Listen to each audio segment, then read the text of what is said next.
Thank you, Mr. Leader. Earlier today, President Trump posted on Truth Social with regard, I'm trying to pull it up, with regard to the Indiana Republicans not redistricting their map, that Democrats are trying to steal seats everywhere, and we're not going to let that happen. I want to get your response to that. I also want to get your response to him saying we must keep the majority at all costs. How do you interpret that message, and do you believe that Democrats should fight back against that effort at all costs, or what lines are there for Democrats responding to this effort of Donald Trump pressing Indiana Republicans and other Republican state legislators to redraw their maps to kind of steal seats, as you've characterized it, from Democrats in 2026? Yeah, we've made clear from the very beginning that as Democrats, we are not going to let Donald Trump and Republicans gerrymander congressional maps all across the country as part of their effort to rig the midterm elections. Why has Donald Trump launched this extraordinary and unprecedented effort to gerrymander congressional maps throughout the country? They're the ones that claim heading into this year they had this big, broad, beautiful mandate. Where is it? It was nowhere to be found on Election Day. Destroyed in Virginia, in New Jersey, in New York, in Pennsylvania, in Georgia, in Mississippi, in California with Prop 50, up and down the ballot and all across the country. The reason why Donald Trump is in full panic mode is because he knows the majority in the House of Representatives is gone.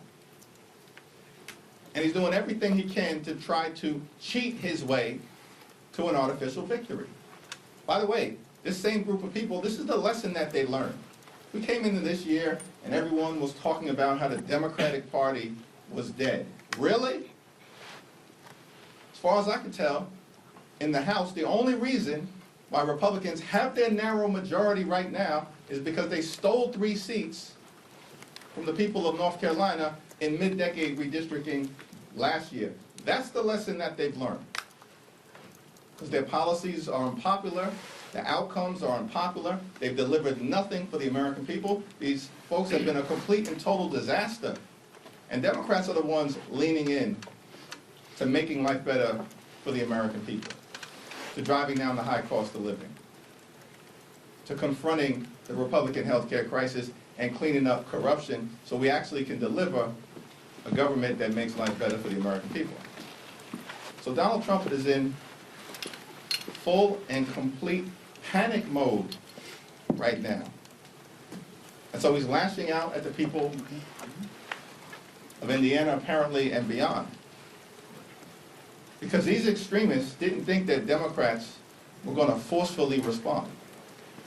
But I said it from this podium months ago when people were trying to suggest that Democrats did not have the capacity to deal with this issue.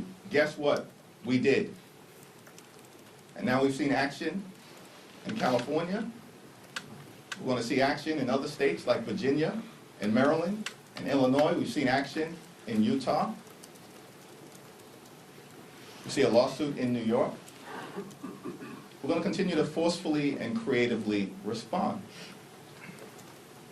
It's not even clear that Republicans are going to net a single seat when this is all said and done. As a matter of fact, it might even be the opposite. And it will serve them well. They started this, we're finishing it.